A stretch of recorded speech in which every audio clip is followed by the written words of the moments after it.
beat marcante.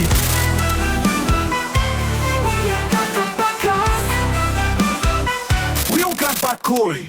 We are Garpacast, feel the vibe, marketing on fire, watch us rise, IGS flow. Seja muito bem-vindo ao CarpaCast, um canal reservado para você que é dono de agência, estudante de marketing, que é apaixonado pelo marketing, assim como nós, e que quer conversar, discutir sobre o assunto sem ficar cagando regra, igual esses gurus que aparecem aí nas mídias sociais. Eu sou Eric Miguel, eu sou da agência Garpacoi, CEO e fundador da agência há 8 anos no mercado.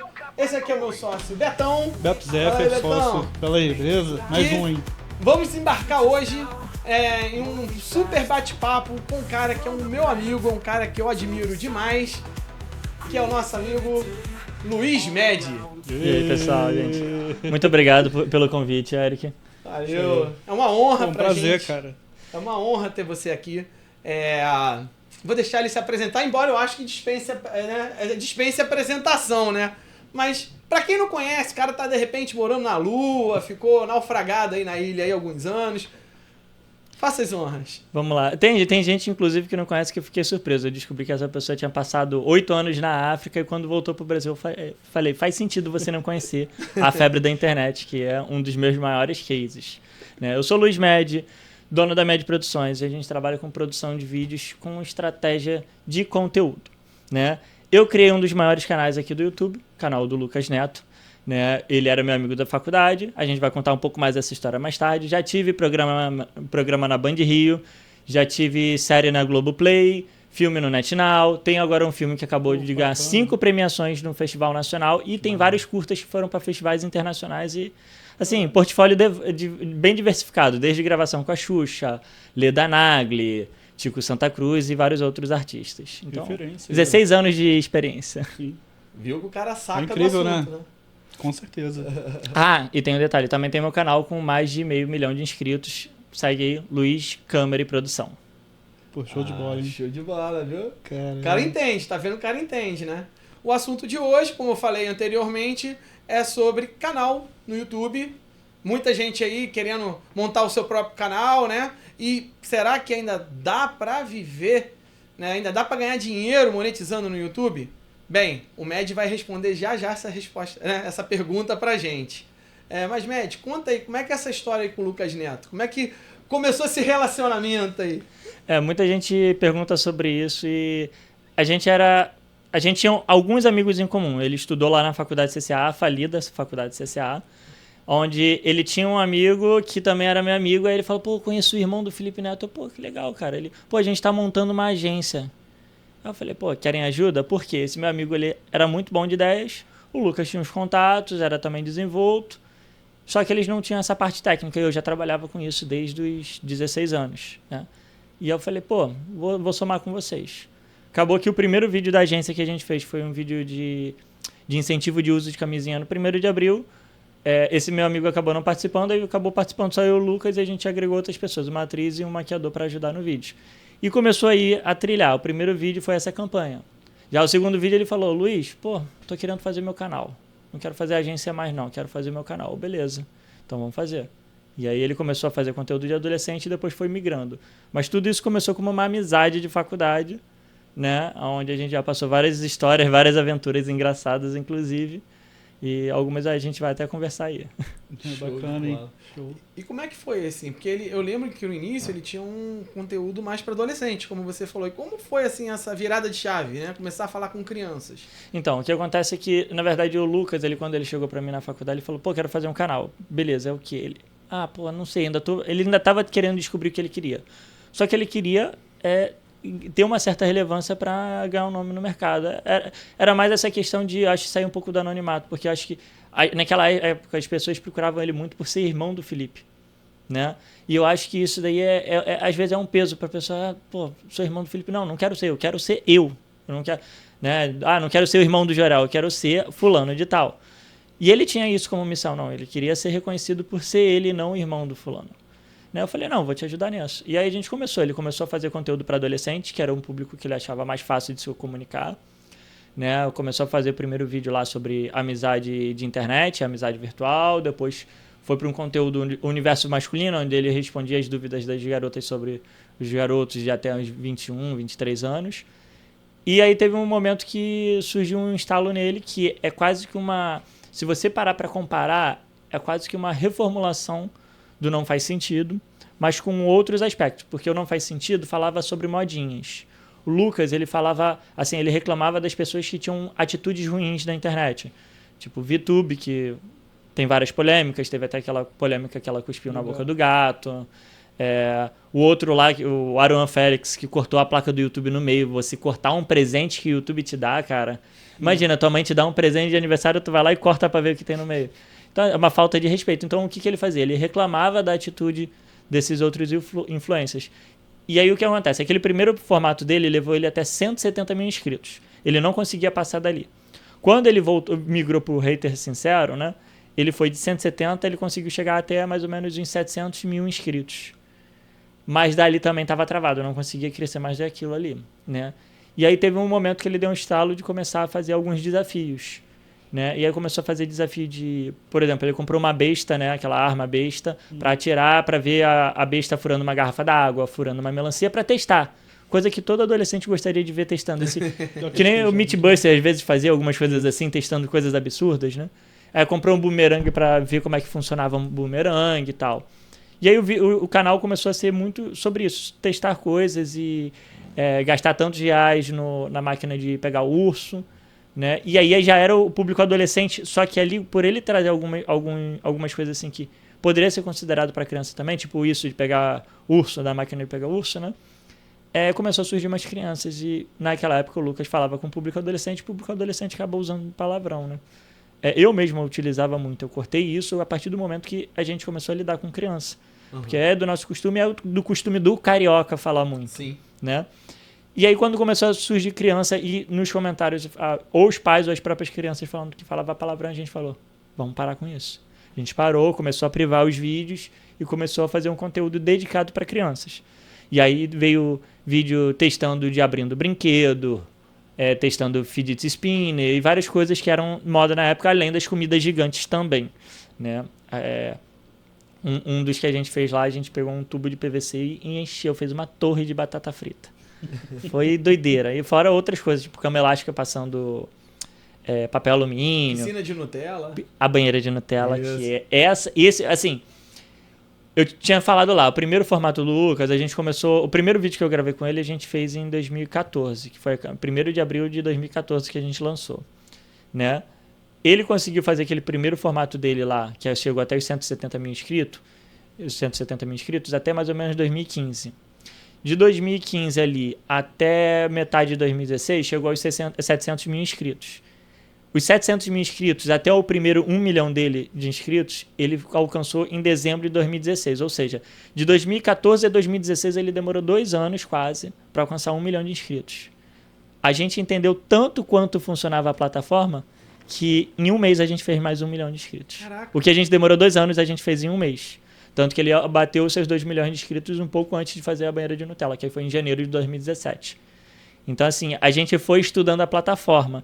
Uhum. Claro que, assim, a gente foi estudando, entendendo o que os outros youtubers estavam fazendo, mas eu já fui programador de sites. Hoje em dia eu não faço mais isso, porque é muito estresse. Quem trabalha com isso sabe quanto é que é estressante fazer a alteração de um código de site. E aí teve uma vez que o Lucas perguntou, queria saber quais são as tags desse vídeo, que era a mesma temática do vídeo dele. Só que eu não sei onde ver. E naquela época eu não tinha um aplicativo do vídeo aqui que você instala e ele mostra todas as tags daquele vídeo. Uhum. Eu falei, Lucas, peraí, se isso aqui é um site e ele tá tagueado, vai estar no código-fonte. Aí eu fui lá, rato de programador, abri o código-fonte e achei, aqui são as tags. Peguei todas as tags, falei, são essas tags que a gente vai utilizar. A partir do momento que a gente começou a implementar isso, funcionou. E aí também teve outro caso que também foi muito importante pra gente entender como o YouTube funciona. Tinha um canal que surgiu naquela época, 2016 para 2017, foi 2016 para 2017, mais ou menos, que era o Café e Cinema, se eu não me engano o nome. E do nada era um canal que apareceu no primeiro em alta. Ninguém entendia de onde surgiu. Era um canal que era tipo esse canal de conteúdo dark, que era uma voz, apareciam umas cenas de filme, e era isso. Ninguém entendia porque estava no primeiro em alta. E aí depois surgiu uma polêmica, que eles pegavam esse vídeo e colocavam oculto através de um anime, num site de animes. E aí o que acontece? A pessoa que estava assistindo o anime dava o play, o vídeo estava dando play em off, sem áudio nem nada, e o anime tem o quê? 20 minutos. O vídeo dele tinha, sei lá, até 5 minutos. Então a pessoa tinha 100% de retenção. Cara. E aí a gente... Só que isso era errado, tanto que o YouTube penalizou esse canal e um outro canal que a partir desse também fez a mesma coisa, né? Uhum. Isso é errado contra as regras do YouTube. E aí nisso a gente decidiu, pô, então é questão de retenção. Foi ali que a gente entendeu como funciona a plataforma. Né, que não é uma coisa, não é uma pessoa que fica lá assistindo para ver se o conteúdo é bom e vai indicar para os outros, não. É realmente tem métricas, e aí o que eu faço hoje em dia é estudar métricas e a partir dessas métricas fazer com que o canal se engaje automaticamente, organicamente. Né? Então, assim, a gente foi trazendo essas experiências ao longo desses anos. E aí, depois da banheira de Nutella, explodiu, aí a gente fazia quase 1 milhão de inscritos todo mês. E era Nutella de verdade? Era, ele comprou acho 40 quilos de Nutella, se não me engano. Ele comprou lá nos Estados Unidos, deu uns 4 mil reais, se não me engano, convertendo. Eu lembro que na época teve um monte de gente criticando, pô, desperdiçando Nutella, né? Tem um adendo que a gente fala até sobre isso, sobre desperdição. Do próprio Rony, que era do canal também, ele falava. Na hora de você viu o Rambo, não viu o filme do Rambo? Viu o Rambo também? Sim, claro. Ele mergulha na lama, né? É. Não é tão saudável mergulhar na lama. Nos filmes, quando eles vão fazer lama, às vezes eles fazem de amido de milho. E amido de milho é mais utilizado para comida do que a Nutella. É. Porque na hora de criticar um youtuber que fez aquilo ali, não critica o filme, entendeu? É um pouco de hipocrisia a crítica, né? Com certeza. Não, mas você sabe, eu conheci o Luiz Med, né, no BNI, né? E na hora que eu bati o olho dele, eu falei assim, cara, conheço esse cara de algum lugar. Na hora eu não fiz o link. Aí depois, conversando, você lembra disso? Eu falei, já sei de onde eu te conheço. Passou, né? Aí um belo dia, tô eu em casa... Aí tá minha filha, eu tenho uma pequenininha de 3 anos, né? A Giovana. Beijo, minha filha. E aí eu tô vendo lá o Lucas Neto falando e ele tá assim, ô Luiz, ô Médio, e tal, ele falando, falei, eu reconheço essa voz. Aí parei pra assistir também. Aí desde então eu passei a assistir junto com ela os vídeos, né? Que até então eu só passava em frente à TV, né? Olhava, mas não me interessava. Aí a partir daí eu passei a assistir também junto com ela o canal do Lucas Neto. Eu tenho uma curiosidade aqui. O primeiro vídeo do YouTube, eu acho que é aquele que até o fundador do YouTube fez, que é sobre o zoológico, né? Sim. Ele ainda engaja, que eu digo assim, ele ainda é monetizado, ele funciona no YouTube bem ainda? Então, eu já vi esse vídeo há um tempo atrás, também sei dessa história, só que assim, não é um conteúdo que eu acompanho, mas se tiver lá, a plataforma ela pode engajar. Aí eu vou te dar um exemplo aqui. Eu tive um vídeo no meu canal que eu lancei, foi acho que 2017. Início de 2017, talvez. E assim, o ideal do vídeo para um vídeo engajar é logo nas primeiras horas dele. Se nas primeiras horas ele recebe muita visualização, uma retenção boa, uma taxa de clique boa, o YouTube vai entender, se o conteúdo é bom, eu vou indicar mais. Então ele vai causar mais impressões, né? Agora a taxa de clique vai depender de acordo com o clickbait. Curiosidade, né? Porque é um vídeo de curiosidade. Porque qual foi o primeiro vídeo do YouTube, né? Então, pode gerar essa curiosidade. A questão dele engajar é muito sobre o conteúdo e o que também está na época. Porque, por exemplo, eu fiz esse vídeo que eu falei, que eu fiz início de 2017, se não me engano, e assim, não viralizou tanto assim, mas fez uma visualização. E do nada, sei lá, uns 10 meses depois, do nada ele explodiu. Eu consegui 1 milhão de visualizações nele, do nada. Porque estava entrando uma temática na época de Harry Potter. Era um vídeo que eu ensinava um efeito de Harry Potter. Então, assim, o vídeo ele pode sim continuar engajando. Depende das tags que foram utilizadas. Não sei nem se ele... Nem analisei as métricas desse vídeo, né? Do primeiro vídeo do YouTube. Mas depende de tudo. A quantidade de procuras sobre aquele assunto, as tags que foram utilizadas. Então, ele pode sim engajar. Só que tem que ver se está adequado com o que está no momento. E de repente, quem está assistindo agora... vai ter a curiosidade de ir lá no vídeo. Justamente. E mais um... Justamente. Então, se você não sabe qual é o primeiro vídeo do YouTube, procura lá. Aproveitando que a gente está falando de métrica, né? De algoritmo, né?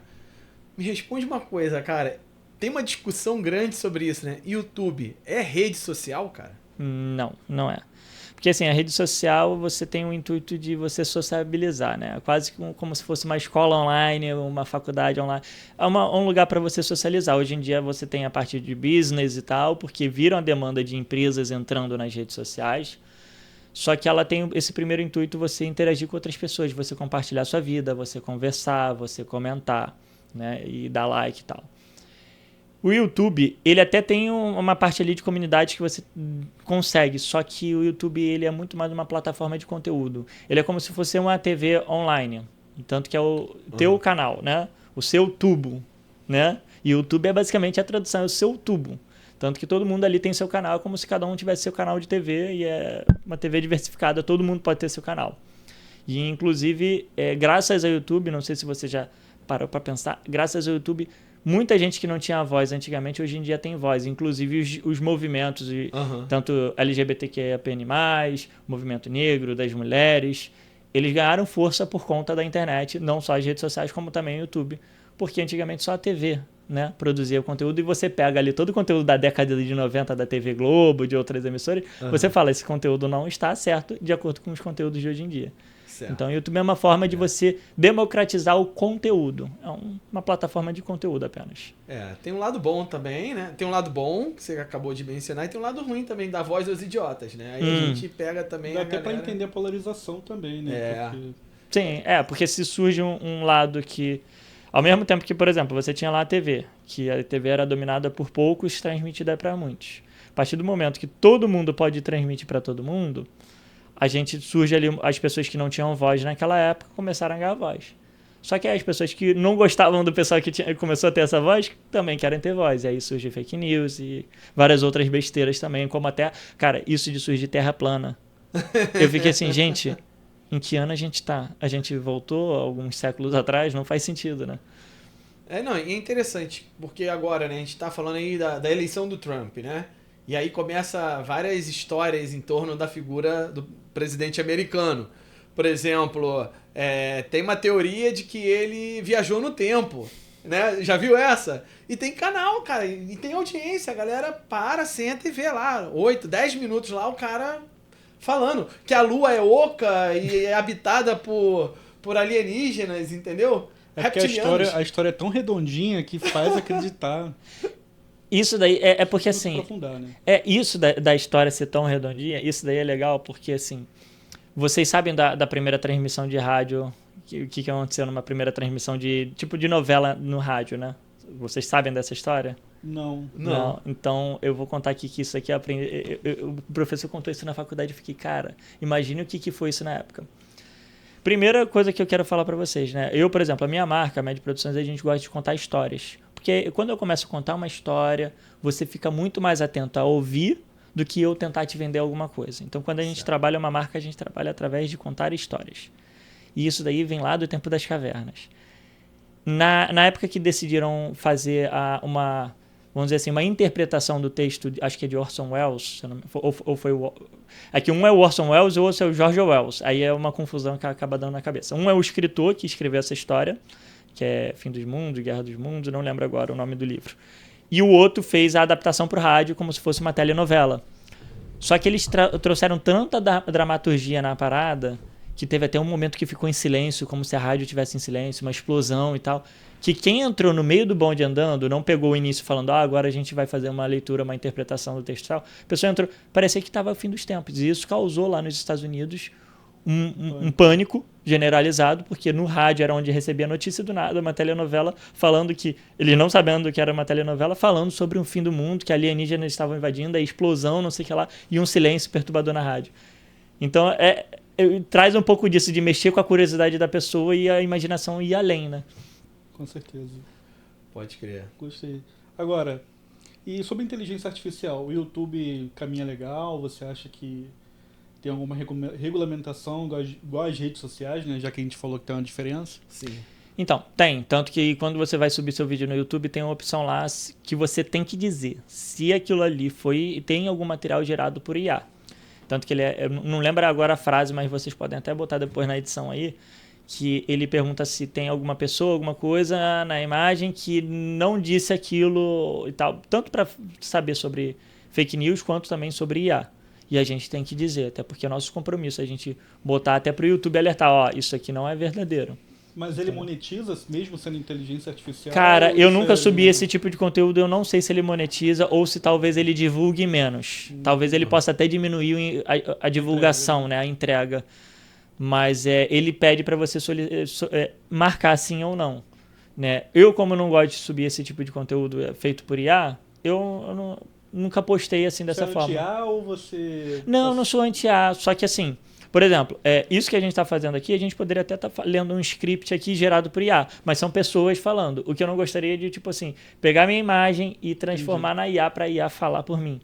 Entendeu? Isso eu não gosto. Eu gosto de usar IA para ajudar no roteiro, porque eu tenho a IA como um estagiário.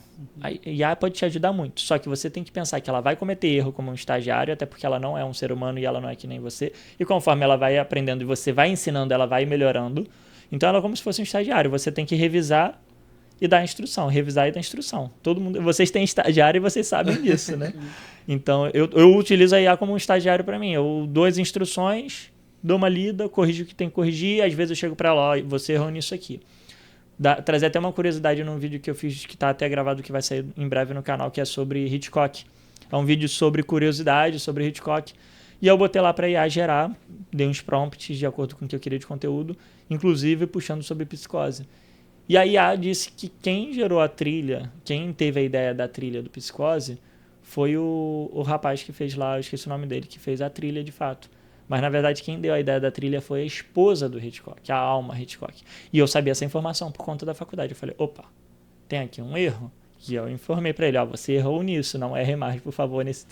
Porque você tirar o mérito, por exemplo, de uma mulher que é importante na história do Hitchcock. Né? E dar a voz para um homem. Então é tentar corrigir os erros que a IA comete. Mas a IA eu acho super pertinente utilizar e eu utilizo ultimamente assim, com bastante frequência. Roteiro com IA? Então, o que eu faço? Eu pego todo o descritivo, que eu faço reunião com o cliente, vou instigando, né? Então, eu vou perguntando para o cliente, como é que é o comportamento do seu cliente, como é que é teus cases, e vou anotando tudo. Eu pego tudo aquilo ali e jogo, me ajuda a organizar isso aqui. Aí ele organiza. Aí ele organiza ali. Eu falo, me ajuda a gerar um script. Aí ele gera o script, eu olho, muda algumas coisas de lugar, como eu te falei. Tem algumas coisas que funcionam melhor quando estão na frente ou quando estão atrás. Por exemplo, o momento de venda é para o final, o momento de chamada de atenção é para o início. Sim. Né? Tanto que eu gosto muito de utilizar o método AIDA. Eu até ensinei para o ChatGPT utilizar esse método. Mas tem vezes que ele não vai fazer como eu gosto. Então eu sempre dou uma mexida. Boa, boa. A gente lá na agência também usa bastante, né? Sim. IA, mas é bem dentro desse espírito mesmo. A gente entende que a gente deu até nome, né? A gente chama de Gil e já responde. Fala, oi Gil, ela já... é muito bom. E a gente parte desse princípio, que ela tá ali para dar um suporte, mas a decisão final é nossa. Né? Tem que ter um olhar crítico sobre o que ela gera e não também considerar uma verdade absoluta. Eu lembro de um teste que a gente fez no ano passado. O Pelé tinha morrido, tinha uns 2, 3 meses. E aí a gente trabalhando ficou numa discussão, né? Tava muito recente o ChatGPT, né? Mas é atualizada a resposta que ele dá? Não é? Acho que foi você que falou, né? O ChatGPT na época ele não era conectado à internet. Ele tinha um banco de dados. E a gente perguntava sobre o Pelé e o Pelé estava vivo. Aí a gente vamos descobrir agora se o ChatGPT é atualizado em tempo real. Ele perguntou, né? E o Pelé? O Pelé é um grande jogador, vive hoje em tal lugar, coisa e tal. Ele vive hoje, está totalmente errado, então não é atualizado. Se eu não me engano, nessa época o banco do ChatGPT era até 2020 e 2021, se eu não me engano, o banco de informações. Exatamente era uma coisa assim. Agora não, agora acho que tá... Né? Não, agora tá atualizado, tá conectado. Voltando só sobre o assunto da IA... Sobre as métricas do YouTube, sobre aquele... Pode falar dashboard que eles usam, sobre os dados que você vê de engajamento, quantas curtidas... Retenção. Retenção. Ele trabalha com IA também ou... Então, na verdade esse termo IA, ele começou a, vamos dizer assim, ganhar muita força nesses últimos 3 anos, mais ou menos. Na pandemia, mas a IA é uma coisa muito mais antiga. A IA, se você talvez pegar, talvez até na década de 80, 90, já deveria ter alguma coisa, por exemplo, no governo militar, né? Tem um filme, né? Inteligência Artificial. Justamente. A IA ela já é estudada há muito tempo, só ela não tomou essa posse... É que nem computador. Antigamente o computador era só militar, e depois começou a ir para as casas. Aí é isso. A IA começou em algum lugar lá talvez na área 51, vamos criar aí uma teoria da conspiração, mas ela Provavelmente. começou em algum lugar assim muito restrito, né? Tanto que já existiam alguns filmes de inteligência artificial, como tinha também da Skynet lá no Exterminador do Futuro, Pode né? crer. Só que a gente não tinha conhecimento nem muito menos acesso. A partir do momento que liberaram o ChatGPT e várias outras IAs começaram a surgir atrás. Porque ela já era presente. O próprio Photoshop ele tem um recurso de preenchimento, Content Aware, né? Que é o preenchimento automático dele, que aquilo ali é um tipo de IA. Ele analisa o que está na imagem, automaticamente ele preenche aquilo ali. Antigamente a gente tinha que preencher manualmente, né? Então é uma IA, só que não tinha esse nome de IA. O Photoshop já estava implementando IA há muito tempo. Então todas essas automatizações que a gente utiliza, legendas automáticas é um tipo de IA, então é uma forma de analisar. Sim. É porque hoje a Meta usa isso, né? A Meta, inclusive, agora ela tem a própria inteligência artificial, né? Isso. E aí ficou a dica, eu não sei se talvez donos de agência já tenham sacado. Mas para você que está estudando marketing, você pode perguntar sobre a performance do seu perfil, a IA do Instagram, e ela analisa e te dá orientações. Então, é que eu tenho TDAH e os assuntos vão decorrendo. Respondendo essa tua pergunta agora, falamos sobre como a IA já era muito presente. De certa forma, todo um código de programação que ele pega e analisa, ele está fazendo uma certa inteligência ali, né? Então, o YouTube ele entende que quando ele olha para aquele conteúdo ali, e, por exemplo, ele tem uma retenção alta, é um conteúdo bom, e ele está sendo entregue para o público certo. Quando ele tem uma alta taxa de cliques, essa thumb, o título, ele está chamando a atenção. Então ele sabe que aquele vídeo pode ser bom através da taxa de cliques e da retenção, prioritariamente pela retenção. E aí onde entra a IA, que eu já tinha conhecimento disso antes da pandemia. A pandemia, para mim, assim, ela fechou uma coisa que eu achei que era muito importante, que era o YouTube Space que tinha aqui no Porto do Rio. Eu ia direto lá gravar. E eu fui numa palestra lá antes da pandemia, ou seja, antes do pessoal falar de IA, que já tinha uma IA dentro do YouTube, que se, por exemplo, você, no meio do seu vídeo, puxasse uma arma, puxasse tal coisa, a IA ela automaticamente já ia botar aquele conteúdo como, aparece arma no vídeo, não sei o que lá. Então ele ia reter aquele vídeo talvez para um público de mais idade, ou ia bloquear o vídeo. Tanto que já tinha uma IA, naquela época já tinha IA, que ele analisava se aquela música existia. Então ele tinha um banco de músicas de direitos autorais ali, cadastrado. Tu colocou aquela música, ela pegou 3 segundos da tua música, já era. Ela vai tirar teu vídeo, o áudio do teu vídeo todo, ou só daquele trecho que ela identificou. E isso já aconteceu em vídeo da minha prima, que ela tem um canal também de 500 mil. Ela tinha uma música que ela botou, essa música depois alguém registrou. Ela antes estava em domínio público, depois alguém registrou, e aí tiraram aquele trecho. Então tem um trecho de 10 segundos sem música, sem som nenhum, porque o YouTube tirou. Você está falando de monetização, né? Questão de direitos autorais, é uma dúvida que sempre aparece lá, né? O pessoal faz a gravação do vídeo, edita, aí pega as músicas do TikTok, né? E usam na edição. E aí o pessoal fica, pode usar a música do TikTok? Não vão não vão depois me penalizar por estar utilizando? E aí, né, a gente trabalha com a máxima que tá no TikTok, tá tudo bem. Mas não é bem assim não, né? Não é bem assim. Até o próprio Instagram. Porque assim, quando você, por exemplo, o Instagram e o TikTok, ele tem lá as músicas que você pode utilizar. Mas a partir do momento que você usa a música na plataforma, ele coloca lá os direitos autorais. Entendeu? E provavelmente, talvez deve ter algum repasse por aquela música estar sendo utilizada. Eu não sei como é que é esse repasse, porque eu não tive contato a fundo com pessoas do TikTok e tal. Mas quando você pega essa música e utiliza fora da plataforma, há chances de penalizar. Então, por exemplo, uma música que está no Instagram. No Instagram você consegue lá botar uma música da Beyoncé lá de fundo e tal, pelo próprio plataforma do Instagram. Mas se você tentar pegar essa mesma música e botar no vídeo no YouTube, você vai ser penalizado, porque é uma outra plataforma e são outras regras. Né? Ou no YouTube, você tem... Porque no YouTube você monetiza em cima da música, assim, de uma forma... Assim, não que nas outras plataformas não monetize, mas lá tem as regras dela. Mas no YouTube você monetiza 100% em cima do vídeo. Então, se tiver algum conteúdo que não é dali, você tem algumas penalidades que você pode ter. Ou você pode tomar um strike, pode perder o vídeo, pode tirarem um trecho da tua música, ou toda a monetização daquele vídeo vai para aquela pessoa que é dona da música. Tu chegou no ponto que eu queria chegar, né?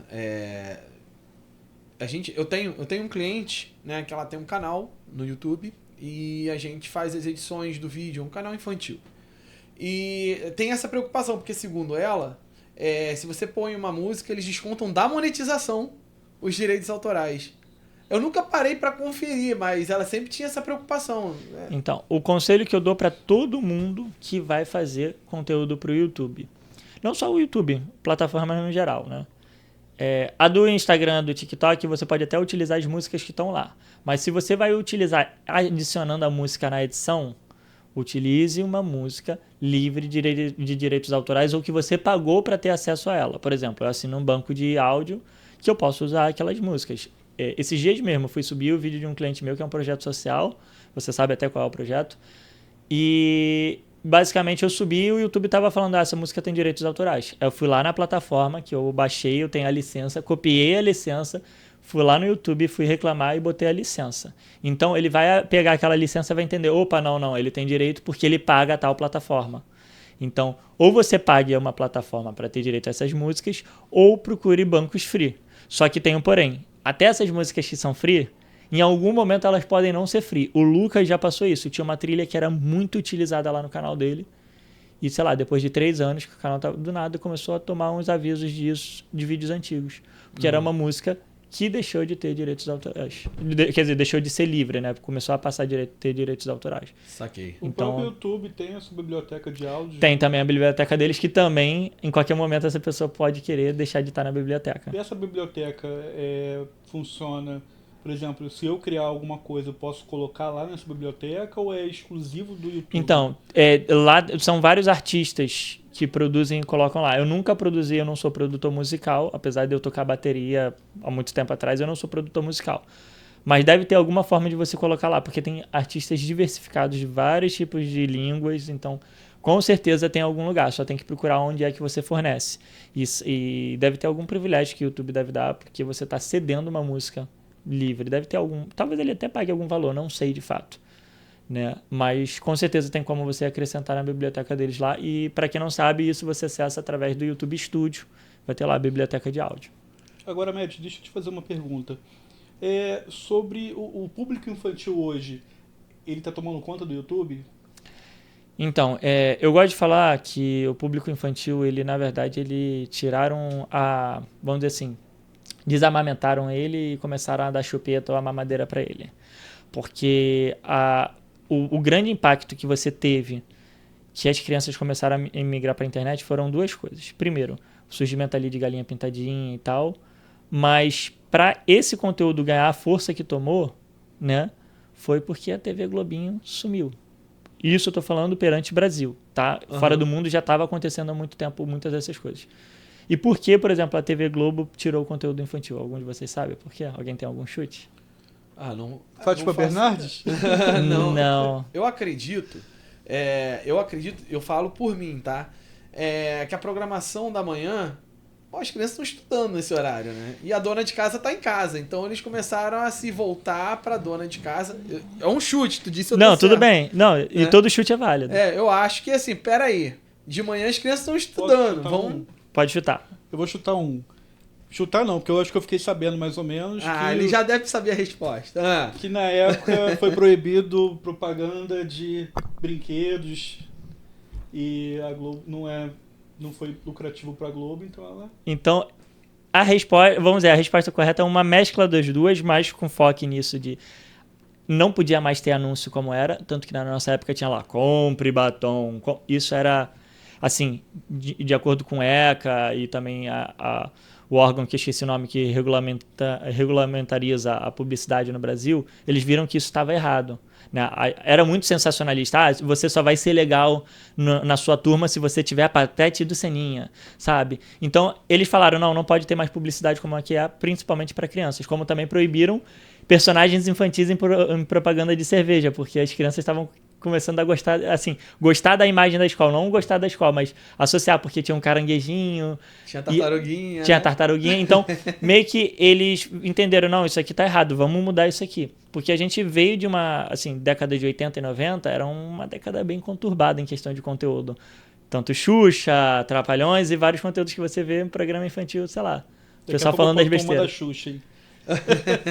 Porque não tinha esse controle sobre o que era certo ou não, né? E aí tinha muito conteúdo num programa infantil, que era a Xuxa, conteúdo totalmente errado, falando besteira, aquela música em inglês que ela canta falando sobre coisas indecentes. E aí, quando começou a regulamentarizar tudo isso, né, chegou um momento que não podia mais ter anúncio para criança, né? Não dessa forma. Tem que ser muito mais sutil. E aí, pô, a TV falou, peraí, não vai entrar mais dinheiro de anúncio nesse horário aqui, que o horário da manhã, geralmente a maioria das pessoas estavam trabalhando. A mãe ali, às vezes, estava ocupada, sei lá, fazendo a comida, arrumando a casa. Então, era um horário mais destinado às crianças que estavam para ir para a escola ou que estavam retornando. Tanto que eu voltava da escola meio-dia e já queria assistir. Eu, no caso, era mais de assistir Chapolin, mas eu também assistia a TV Globinho também, né? Então, era um horário ali, uma disputa grande. Então, aquele horário ali, antes de meio-dia e depois de meio-dia, é o horário que ou a criança está chegando ou está saindo. E a partir do momento que não entra dinheiro, então o que a gente vai fazer com isso aqui? Ah, vamos tirar. Só que aí a TV Globo, eu sinto que ela fez... aí ela mudou pro programa da Fátima Bernardes, porque quem está em casa nesse horário? Só a dona de casa. Então, se já não vai ter mais conteúdo infantil, só a dona de casa. Então, nisso você acertou. Eles migraram para esse conteúdo, mas porque não tinha mais anúncios. E por que eu sinto que a TV Globo errou nisso? Porque pensa o seguinte, você tem uma base de público ali e você tem o teu público principal. Qual é o teu público principal da Globo ali? O horário da novela e dos telejornais, que já é o adulto ali, 40 e poucos anos, indo para os 60 e tal. Que é a pessoa que vai consumir ali o Itaú, vai consumir todos os anunciantes, que é quem de fato está pagando ali uma Volkswagen. Só que o problema é que se você tira o conteúdo infantil, essas crianças depois não vão assistir Malhação quando virarem adolescentes. Esses adolescentes não vai ter uma próxima geração de adultos e em algum momento eles iam começar a se prejudicar. Tanto que eles começaram a se adaptar, por exemplo, fazendo o Globoplay, porque eles sabem que em algum momento aquele público que assiste TV não vai mais assistir como é. E aí o que acontece esse reflexo? Tira o conteúdo da criança aqui, por exemplo, a mãe tirou o peito da criança para ela mamar quando criança, o que vai aparecer? Ou uma mamadeira ou uma chupeta. E aí foi a internet. E aí toda essa hype que começou com Galinha Pintadinha, vários desenhos, depois alguns youtubers lá fora começaram a ver isso como possibilidade, criaram conteúdo. Aí alguns conteúdos aqui também. O Lucas Neto também acabou entrando nessa meio que sem intenção, porque o público começou a consumir o conteúdo dele e a gente migrou para esse conteúdo. E foi por isso que a internet é muito dominada pelas crianças. E por que mais dominada pelas crianças do que pelos adultos? Quanto tempo livre você tem para assistir YouTube no teu dia? 2 horas do dia, Beto? Pelo menos, às vezes só quando eu chego no trabalho, às vezes vejo um vídeo rapidinho, um short e tal. Então, o YouTube, ele é muito isso. Ele é uma plataforma que, se você é um adulto, você tem lá a tua agência. Você não vai parar para ficar assistindo o dia inteiro o YouTube. A criança, ela só estuda. E se ela for muito pequena, às vezes ela nem estuda. Então, às vezes, ela fica o dia inteiro na internet. É interessante falar isso, né? Porque a minha filha, a Giovana, ela tem 3 anos. Ela fica em casa. A gente tem a Luciana lá, que é a moça que ajuda a gente a cuidar dela, né? E a minha filha fica amanhã o dia inteiro assistindo Maria Clara e JP, Lucas Neto, Bela e Sofia... o dia inteiro assistindo. E repete, aquele mesmo filme termina e volta. Termina e volta. Ela assiste no mesmo dia, às vezes, um episódio 3, 4 vezes. Então isso deve ser, pra eles, não é uma festa, né? E eles estão vivendo uma geração que a gente não teve. A nossa geração era, você vai assistir nos horários que eu quero. Eles assistem os horários que eles quiserem. Quantas vezes eles quiserem, né? Quantas vezes quiserem. E aí tem um outro comportamento. A sua filha tem até um comportamento que acho que é difícil até nessa nova geração. Eu não sei, assim, a nova geração que eu digo ali, em torno de 7, 8 anos, que é da minha enteada, que às vezes vai botar um vídeo de 10 minutos e não consegue assistir 10 minutos. Vê 2 minutos e já muda de vídeo. Ela assistiu o mesmo vídeo várias vezes, é um comportamento das crianças anteriores. Ela assiste o mesmo vídeo várias vezes. Maria Clara e JP, né, que é o preferido dela, né? Cara, eu já vi todos os episódios mais de uma vez. E aí é legal que a gente já pode dar um gancho na pergunta principal que a gente fez logo lá no início, que eu acho que é que todo mundo tá querendo saber, né? A família da Maria Clara e JP, os pais, né? Agora tem o canal da família Maria Clara e JP, tem um outro que é a Maria Clara e JP jogando videogame. E eles vão fazendo, né, outros canais e todos com bastante audiência, seus milhões de seguidores aí, né? E a minha filha assiste todos. Tá por setores. Cara, e a Giovana assiste todos. Aí, recentemente, no aniversário dela, a gente tava tentando fazer uma campanha pra conseguir um videozinho deles. Eles estão morando em Orlando. Sabe de onde eles vieram, cara? De Nilópolis, cara. Eles moravam em Nilópolis. O pai, né, que é ele tem nome de guitarra, é o Gibson. O Gibson, ele era de uma agência bancária e, cara, a família começou a monetizar, a ganhar dinheiro. Hoje eles moram em Orlando, né, e tem vários produtos. Minha filha tem as bonecas, a camisa, tudo que você pode imaginar deles tem. E o que acontece? A minha filha queria um vídeo deles dando parabéns. Cara, a gente fez de tudo, a gente tentou entrar em contato por mensagem direct e tudo mais. Aí, um belo dia, tive uma sacada, né? Gravei um vídeo meu, dançando com a minha filha, no meu perfil pessoal, dançando uma música lá deles lá. E aí, eu marquei o canal. A mãe, que acho que é quem gerencia a carreira dos filhos, né? Ela foi e publicou no story. Cara, de um dia pra noite, o alcance do meu perfil triplicou. Um monte de curtida. E eu não tinha maldade que era isso, né? Eu tô falando, caramba, cara, tem um monte de criança entrando Eric só para baixinhos. Até aproveitei. Você lembra que eu aproveitei o gancho pra falar sobre marketing? Sim. Que nem sempre a audiência, a qualidade, que aquele público não era o público que eu busco, né? Eu faço conteúdo pra falar de marketing, não é pra crianças, né? E aí teve até gente que criticou e teve gente que deixou de me seguir depois disso. Pô, chateado. Pô, tô seguindo você tá reclamando? E saiu fora, né? Pois bem, deu tanto alcance isso que eles não gravaram, cara. Eles gravaram um videozinho pra minha filha desejando um feliz aniversário. Bacana. Maneiro, né? E aí, aproveitando o gancho, agora eu falo. Cara, tem um monte de gente que me procura, a gente é agência de marketing. Minha filha é uma simpatia, minha filha é simpática, minha filha quando crescer vai ser atriz. Quero montar um canal pra minha filha e acha que celular na mão, vamos lá, vamos gravar, vou ganhar dinheiro. Ainda dá, com todas essas mudanças aí que acontecem, né? Nas regras do YouTube, ainda dá pra ganhar dinheiro com o canal no YouTube, Med? Dá, só que as pessoas às vezes ficam... Assim, primeiro que as pessoas acham que é que nem aquelas promessas de alguns coaches e tal. Ah, não, você vai abrir o canal agora, amanhã você tá milionário. Não, não é assim. O próprio canal do Lucas só começou a fazer dinheiro de verdade depois de quase 3 anos. Assim, em 2 anos e meio para 3, que foi quando ele começou a fazer. Então, assim, demorou muito. Isso porque a gente foi estudando a plataforma. Mas depois que a gente pegou o jeito, porra, foi uma máquina de fazer dinheiro. Mas a grande questão é que as pessoas elas vão visando já o dinheiro logo de cara. E ela vai se frustrar no primeiro ano. Porque às vezes não é... Você pode até talvez ter sorte de no primeiro ano fazer algum sucesso. O meu canal, eu comecei em 2014. O meu canal, que era Luz, Câmera e Produção. Não era nem Luiz. Que era eu e o Rony falava sobre maquiagem através da física, química e biologia, e eu falava dos meus segmentos de vídeo, foto e roteiro. O meu canal ele só começou a ter alguma certa visualização em 2016 para 2017. Assim, ele até fazia, a gente chegou a ter um vídeo lá que tinha, a gente chegou a ter, eu acho, 14 mil inscritos, né, naquela época e tal, muito tempo atrás. Mas a gente, para transformar aquilo num negócio, de começar a fazer dinheiro, demorou um tempo. E se você for entrar achando que vai ganhar dinheiro da noite pro dia, não é bem assim. Você pode até dar sorte, como foi, por exemplo, o Whindersson. O Whindersson começou a publicar, começou a estourar.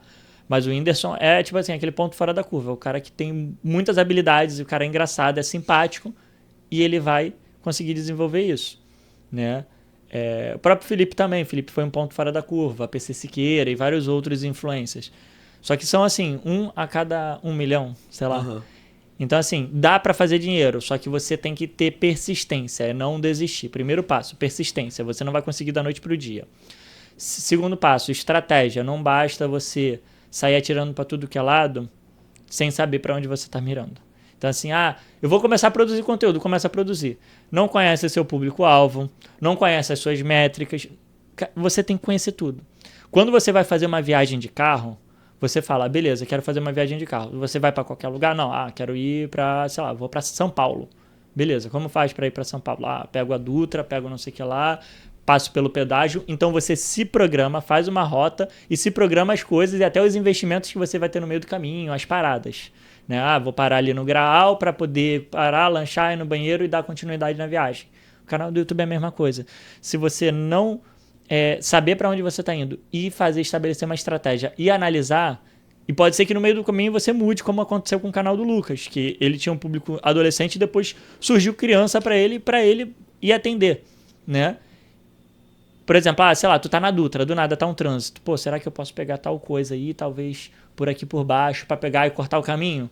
Às vezes pode ser uma solução, né? Então, assim, se você tem um objetivo, você tem que traçar esse objetivo, traçar essa rota, todas as estratégias e ir analisando, assim, mês a mês, sim, vídeo a vídeo também, tá? Então, ainda dá para fazer dinheiro, mas você não tem que pensar só na monetização. Porque a pessoa fala, beleza, quero ganhar dinheiro através da visualização. Mas a visualização é uma das formas que você pode ganhar dinheiro na internet, através do YouTube principalmente. Você pode ganhar vendendo produto, vendendo uma consultoria, uma mentoria, atraindo mais clientes, dependendo do negócio que você tem.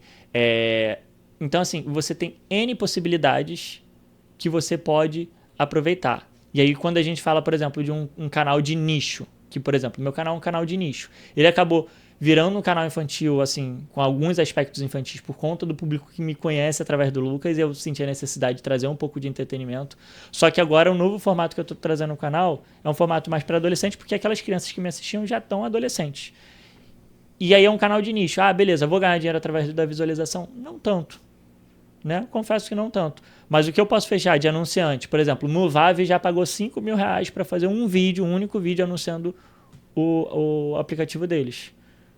O outro Remessa Online também ganha R$5.000 para fazer um anúncio do Remessa Online, que é outra forma de você também ganhar através de anúncios e patrocinadores ou até padrinhos, né, que todo mês estão te dando dinheiro para você falar sobre eles. Então, dá para ganhar dinheiro, mas não foque só na visualização. Estabeleça as estratégias que você possa ter, né? Perfeito. Tem alguma dica de estratégia aí que você possa...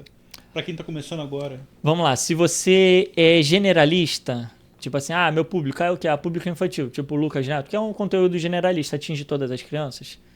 Beleza. Você pode até ganhar através da visualização, mas já pensa que em algum momento que você conseguir alcançar um público, você pode lançar produtos. Porque aí você expande e aumenta a sua renda para você transformar aquilo ali num negócio de verdade. Mas a principal dica que eu dou, inclusive, na minha mentoria que eu tenho sobre YouTube, é o seguinte... Você tem que estudar quem está ao seu lado e quem está no oposto. O que seria isso?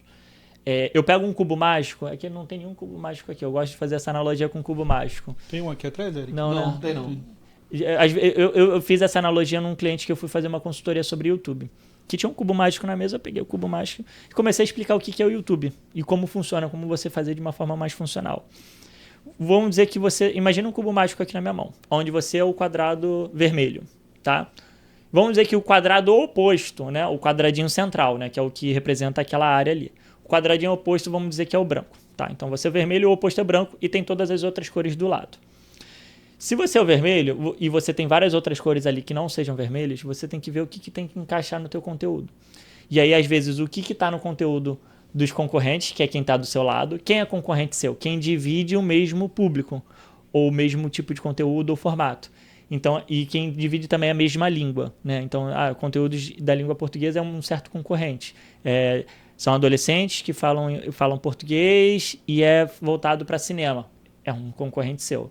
Então, por exemplo, se naquele teu concorrente tem um quadrado, aqui é um quadrado amarelo, aí ele tem do lado ali um quadrado vermelho e no teu lado está o amarelo, ele divide o mesmo público, você só não está utilizando a tua peça da forma certa. Então, você vê o que dá certo no lado e puxa para você, né? Então é a forma de você analisar a sua concorrência. E a sua concorrência também vai ter os erros. E aí você vai conseguir estudar os erros deles e aplicar da forma correta. E da mesma forma você vai ver o lado oposto. Porque se o lado oposto não divide público com você, no caso era o vermelho com branco, né? Estou dando esse exemplo. Eu não sei se no cubo mágico vermelho e branco eles não têm conexão. Mas se o outro lado ele não tem conexão, é como se fosse, sei lá, um conteúdo em inglês que fala com o mesmo público. Ele fala com o mesmo público, mas é em inglês. Alguma coisa já é diferente a ponto dele não ser seu concorrente. Ou então, sei lá, ele fala com criança, mas é aquele tipo de formato, ou ele fala em português e você gostou de alguma coisa. Então, é aquela inspiração, é aquela pessoa que você tem que puxar aquela ideia para o seu lado. Mas ele não é concorrente porque ele não divide o mesmo quadrado. Então, você analisa quem é a sua concorrência, o que eles estão acertando e errando, puxa para você. E do outro lado, você vê o que você pode se inspirar para puxar para você. É uma das coisas que eu falo em relação a você pensar em estratégia do seu conteúdo. E foi o que a gente fez no canal do Lucas, a gente se inspirou em muito canal infantil que era em inglês, que tem o Guava Juice e vários outros canais. Assim como essa consultoria que eu fiz numa empresa chamada Dev Media, eles estavam com dificuldade que eles não estavam conseguindo fazer nem visualizações, nem inscritos. Os inscritos que eles tinham, eles me falaram, eles compraram. Eu falei, vocês fizeram a pior coisa para a plataforma, que a plataforma ela sabe quando é comprado ou não, quando é orgânico ou não. E eu falei, não, vocês vão mudar. E aí eu dei toda uma instrução para eles, inclusive aquilo de crescimento de público, aborda o público iniciante, depois vai desenvolvendo, porque você vai cativar um público que vai comprar seu curso. 3 meses. Nesse caso, é melhor começar do zero o canal ou dá para seguir o barco? Dá pra salvar o canal? É, porque... Dá para salvar. Assim, salvar o barco é muito mais difícil. Começar do zero, dependendo, pode ser mais fácil, depende de muita coisa. Mas dá para salvar o barco também. Eu, por exemplo, o meu canal ele acabou entrando muita criança. O objetivo inicial era um público mais adolescente, tanto que eu usava até alguns palavrões porque era da minha rotina na época. Hoje em dia eu não tenho mais essa usabilidade linguística, né? Mas entrou as crianças, eu comecei a me adaptar, né? E agora eu tô migrando pro público adolescente. Só que qual é o problema de você salvar o barco? Né? Imagina lá, tu tá no barco, o barco tá afundando, tá cheio de buraco lá. Você tá tirando água de um lugar e outro lugar tá entrando água. Então você tá tendo que tapar os buracos ao mesmo tempo que você tira a água. Dá para salvar, mas é um trabalho que não vai ser da noite pro dia. A mesma coisa, tu vai começar do zero, você vai pegar uma tábua, vai fazer o lado do navio, depois vai pegar outra tábua e tu vai construindo o navio aos poucos. Vai demorar também. Então assim, dá para fazer das duas formas, é questão de persistência. Melhorar a qualidade também, né? Sim. Uma coisa que as pessoas me perguntam é, Luiz, qual câmera eu compro, não sei o que lá. Cara, o importante não é nem a câmera. Vocês até tinham falado aqui nos bastidores sobre, a qualidade já não é mais relevante. A qualidade nunca foi tão relevante em relação à imagem. Ter uma imagem bonita, uma câmera dessas e tal, facilita. Só que o prioritário ali é o conteúdo. Se o conteúdo que você está produzindo não é para aquele público ou ele está desinteressado, ele vai sair. Independente se você tiver uma imagem 8K, ele vai sair. Eu tenho até um exemplo. Na época da pandemia eu trabalhava em casa, né? Tinha 2 telas. Aí uma tela eu colocava no YouTube um canal de um cara que ele fazia Uber.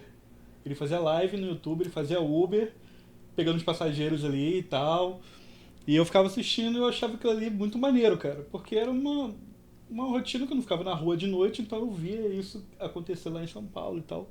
Eu até sei qual é esse canal, eu assistia também. O cara tem 1 milhão de seguidores. Eu assisti, era muito bom o conteúdo dele. Muito bom. Aí acabou, né? Acabou o canal. Não, ele ainda tem ainda. E ele começou a inventar umas coisas assim, do tipo... vou botar uma nota de R$20 aqui atrás, quero ver se o passageiro vai me devolver ou não. Hoje em dia tem gente que faz isso no Instagram, mas com vídeos editados, né? Mas ele fazia em live. Esses conteúdos, é muito essa questão. Por exemplo, você era o público desse canal, eu também fui o público desse canal, porque era uma coisa que é fora da nossa rotina, e aí a gente vai pela curiosidade. Aí, por exemplo, vamos dizer que o Eric não se interessa por isso. Ele não vai se prender a isso. Então, é aquilo. Quando você foca num tipo de conteúdo, você vai começando a conhecer o teu público. E aí, a partir do momento que, do nada, ele postar uma gameplay, talvez você não curta e você não assista. Talvez eu continue. Então, qualquer mudança no conteúdo, ele tem que entender se o público vai gostar ou não. O meu público, agora que eu publiquei esse conteúdo adolescente, eu perdi alguns inscritos porque ainda tem algumas crianças que começaram a me conhecer recentemente que estão assistindo ainda os vídeos antigos do Lucas. Mas não tem problema perder, porque se o meu foco é público X, eu tenho que focar naquele público. Vai ter perdas? Vai ter perdas. Mas acontece. Né? Então, assim, perdi algumas visualizações. Tudo bem, mas eu estou fazendo uma limpa. Se o meu foco é isso aqui, eu tenho que mirar aqui. Né? É interessante tu falar isso, né? Não é no YouTube, a gente está falando de Instagram, né, agora, mas a gente tem uma cliente que ela tinha uma pegada meio lifestyle, né? E aí agora ela tá querendo se posicionar como advogada. Aí ela tinha...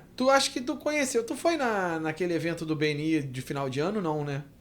O Awards? O Connection? Não, o Connection. Não fui não. Não, né? Eu até levei, ela foi lá, menina super simpática, carismática pra caramba, mas era um perfil lifestyle.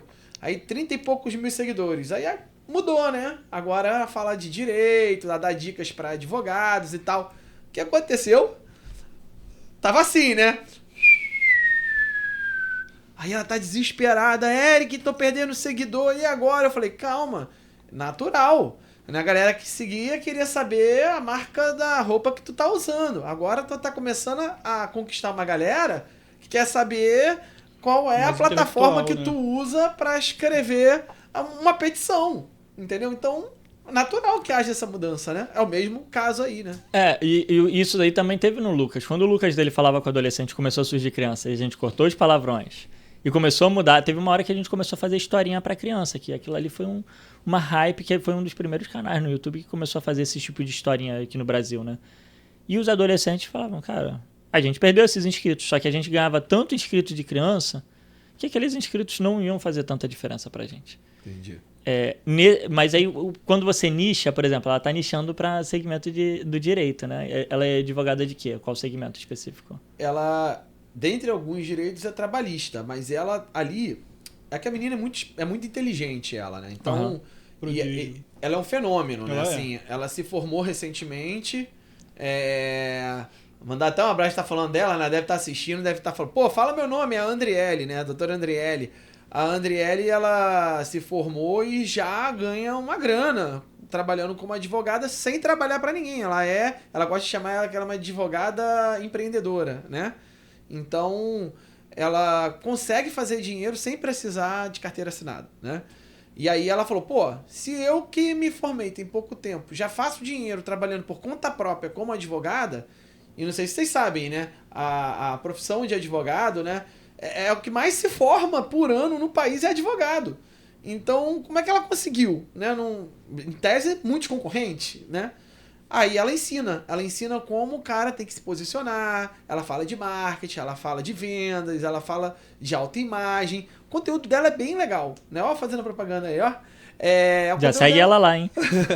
O conteúdo dela é bem legal, mas ela tinha uma base expressiva de seguidores que seguiam ela porque ela é uma moça bonita, ela tem um padrão de vida legal, é lifestyle, né? E agora mudou. Então, tá tendo essa mudança. É tudo agora. identificação, né? É identificação. E assim, a questão dela perder esse público não quer dizer que é errado, não. Porque assim, pô, beleza, ela perdeu números, né?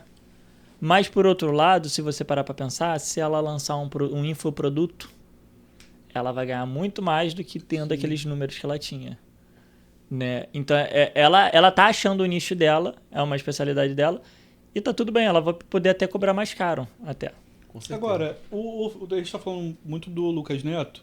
O Lucas Neto, ele foi um produto da internet, ele ainda é um produto da internet, ou ele tá mesclando, tipo, porque ele não era televisão ainda, né? Ou ele já foi, não sei. Não, então, ele nunca, o Lucas, na verdade, eu conheci ele na faculdade, ele era estudante de publicidade, ele até depois não deu continuidade na faculdade, foi fazendo os projetos dele, a gente foi fazendo no canal, né? Mas o Lucas, ele não era uma figura pública, ele não era. Quem era figura pública era o Felipe. O Lucas, ele de vez em quando trabalhava lá na Paramaker, Parafernália, ele me botou em alguns projetos lá, na época fiz algumas vinhetas para alguns canais, tipo do Rato Borrachudo, Malena, né, da Ubisoft e tal. E o Lucas, ele trabalhava com isso, mas ele não era figura pública que estava na frente, né? Ele de vez em quando participava de um vídeo do Felipe ou outro, mas ainda assim era conhecido como irmão do Felipe, porque o canal era de quem? Era do Felipe. Ele começou a virar essa figura pública da internet, né, por conta das visualizações e todas as questões, a polêmica da banheira de Nutella e outras coisas, né? E a partir dali ele foi migrando para outros meios, assim como o Whindersson. O Whindersson, ele começou na internet e depois ele focou nos shows e outros produtos, mas o Whindersson, ele começou na internet e ele não dá aquela continuidade na internet, tanto que ele focou mais nos shows. Você vê o Whindersson fazendo mais shows e stand-ups e tal. O Lucas, ele tem lá o canal dele, tem outros canais, milhões de canais que ele fez lá de jogos, de não sei o quê, de vários formatos diferentes, para públicos diferentes. Também eu aconselho isso, quando a pessoa vai mudar muito o conteúdo, muda e cria um outro canal, né? E ele também tem lá os shows deles, os bonecos. Ele, não sei se ele ainda tá com esses projetos, mas ele, uma época ele estava pensando em lançar uma marca de chocolate em parceria com uma marca que tinha na época. Teve as coxinhas que ele lançou. Tem o filme, né? O filme. Aí o Lucas, ele, apesar de ser um produto da internet, originário da internet, ele tá indo muito mais para esse lado ali hoje em dia do cinema. Você vê muito filmes dele na Netflix, né? Não sei se tem outra plataforma, acho que só Netflix que eu saiba agora. Mas e também nos cinemas, né? Inclusive eu fui com um projeto social lá assistir nos cinemas. Então ele tá deixando de ser... Que nem os Trapalhões. Trapalhões surgiu na TV e depois começou a fazer vários filmes. Mesma coisa, o Lucas ele começou na internet, mas ele agora ele tá mais nos filmes do que de fato no próprio canal dele. Tanto que tem outros atores. Mas ele não deixa de ser um produto originário da internet. Né? E também, ao mesmo tempo, eu tenho uma visão seguinte. Se a pessoa surgiu daquilo ali e ela não tiver sempre mantendo aquela base de conhecimento sobre ela, uma hora ela pode ser esquecida. Porque assim, se o público todo está na internet, o público infantil todo está na internet, se ele focar a imagem dele só no cinema e ele parar de aparecer no próprio canal dele, as pessoas vão até lembrar, talvez pelos vídeos antigos, mas vai ter menos força do que quando ele aparecia todos os vídeos. Porque é um fortalecimento de marca. Quem é visto é lembrado. Então tem essa questão, né? Então eu acho que a pessoa que está até pensando em fazer outros veículos, outras coisas, ela não pode também deixar de fazer o originário, que é a base de clientes que começaram a surgir. Eu acho que... me corrija se eu estiver errado, né? Minha percepção. Eu acho que dentre esses nomes aí voltados para público infantil, talvez o Lucas Neto seja a nova Xuxa, né? Então, eu até fico brincando, que até eu conheci pessoalmente o Ronaldo do Gato Galáctico, né? Foi muito engraçado, que eu fui no evento da CCXP 2022, se eu não me engano, foi 2022. Fui lá pra CCXP e do nada o Gato Galáctico, né? O pessoal chama ele de Gato Galáctico, mas o nome dele é Ronaldo. Ele falou, Luiz, que não sei o que lá. Ele começou a me cumprimentar. Eu falei, caralho, ele sabe quem eu sou. Mas por quê? Ele se inspirava no canal do Lucas, que era o concorrente dele, né? Uhum. E até fico brincando que o Lucas é a Xuxa dessa geração e o Gato Galáctico é a Angélica, que é um concorrente. Na época tinha isso, né? Xuxa e Angélica, né? Tinha, bastante. E é sobre isso. Hoje em dia você não vê nenhum outro conteúdo sem ser Gato Galáctico, Lucas Neto e alguns outros youtubers infantis que sejam essa potência, como a Xuxa foi também naquela época. Esses são a potência, né? E o Lucas virou referência, né? Como o Gato Galáctico também. Um abraço pro Ronaldo. E é isso, cara. A gente tá vivendo uma geração que não é a TV mais que produz, você pode virar essa estrela. Muito legal, né? Isso é muito legal, Isso é bacana pra caramba, né? Ó, a gente tá caminhando pro fim. Eu tenho uma brincadeira, tem um quadro que a gente faz aqui que é o Contando Derrota, né?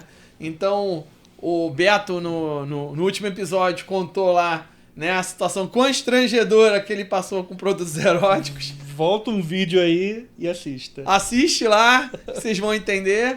Cara, todo mundo acha que as pessoas começam já fazendo sucesso, né? Só conta a vitória, né? Tem alguma história boa aí pra contar, cara? De fracasso, derrapada? Conta aí, cara, pra gente. Posso contar duas breves? Pode, é contigo mesmo. A primeira é que eu gosto de falar isso para as pessoas não desistirem, que é no início, quando eu comecei a trabalhar, por exemplo, eu fotografava e filmava festa infantil, casamento, 15 anos, eu às vezes saía, voltava à tarde da noite lá do Recreio, morava na Penha. E eu morava na Penha, não tinha BRT naquela época, táxi era um absurdo, eu ganhava uma merreca e eu voltava de Kombi até Madureira e atravessava o viaduto de Madureira 2 horas da manhã. Eu te contei essa história. 2 horas da manhã, com uma câmera na mochila, o dinheiro que eu recebi, uns 300, 400 reais ali no bolso, que era o máximo que eu conseguia, às vezes, no evento. O monopé na mão, botava o capuz com cara de maluco e atravessava o viaduto pra ninguém mexer comigo. Opa. Acontece. Ok. E atravessava o viaduto de Madureira, perigoso pra caramba, 2 horas da manhã pra poder voltar pra casa, porque se eu gastasse de táxi naquela época, metade do meu dinheiro ia embora. Então era a forma que eu tinha de sobreviver. Isso foi uma derrota que, assim, fiz por muito tempo, mas hoje em dia eu só ando de Uber com os equipamentos. Mas uma derrota mesmo que eu consegui transformar numa vitória foi um caso que eu fui inventar de fazer uma conexão diferente no meu HD externo. Naquela época eu tinha mania de não fazer backup, eu falava, não vou perder e tal, né? Era novo, tinha 21 anos. Fiz uma conexão errada lá no cabo, que eu consegui queimar o HD, que não tinha backup dos eventos, 2 festas infantis. Eita! E aí meu professor da faculdade falou, cara, tu tem que tentar recuperar, porque um processo por danos morais vai girar ali em torno de 5 mil reais. Isso daí lá para 2012, por aí, 2012, 13, alguma coisa assim, não lembro agora. E eu falei, legal, é agora. E aí eu na época tava estagiava na folha dirigida, o dinheiro que eu recebia da folha dirigida eu recebia no início do mês, e todo o resto do mês eu ganhava os freelas que eu fazia. Tava ainda na metade do mês. Caralho, o que eu vou fazer? E o conserto ficou avaliado em R$650. Da onde eu vou tirar dinheiro? Que todo o dinheiro que eu tinha para receber estava naquele HD e eu só recebo no início do mês. E eu tinha que entregar. E eu sendo cobrado. E aí eu morava aqui no centro com os amigos meus, deixei de morar com eles, voltei para casa da minha mãe, com o rabo bem entre as pernas. Oi, mãe, então, voltei e tal, deu problema lá, vou ter que ficar um tempo aqui. E aí eu peguei minha bateria, eu tinha uma bateria que eu tocava, custava em torno de R$1.800, R$1.900, tal, eu tinha investido em prato, e vendi ela por R$650, só para pagar o conserto do HD. Aí, lembra daquilo que eu falei do Tascam, que eu perdi arquivo? Aham. Eu vou deixar essa história para um outro podcast, porque tem uma história que, cara, eu tive que dar uma volta gigantesca e mexer no prompt de comando para descorromper um arquivo. Mas eu vou deixar essa para outro podcast, para deixar a curiosidade aí, gatilho para quando a gente voltar para um outro podcast.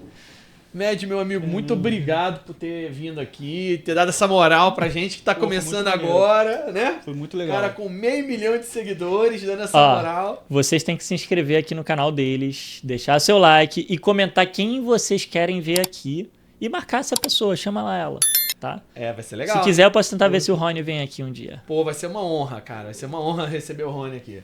Show. Né, Betão? Sim, claro. Então é isso aí, galera. Muito obrigado pela sua audiência. Como já nosso amigo Med disse, aperta o sininho aqui, deixa o seu like e vem com a gente. Valeu! Valeu!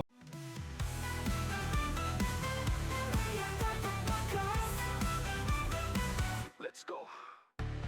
Stay loud, make it last. Future's now, moving fast. From the brand to the sound, creativity all around.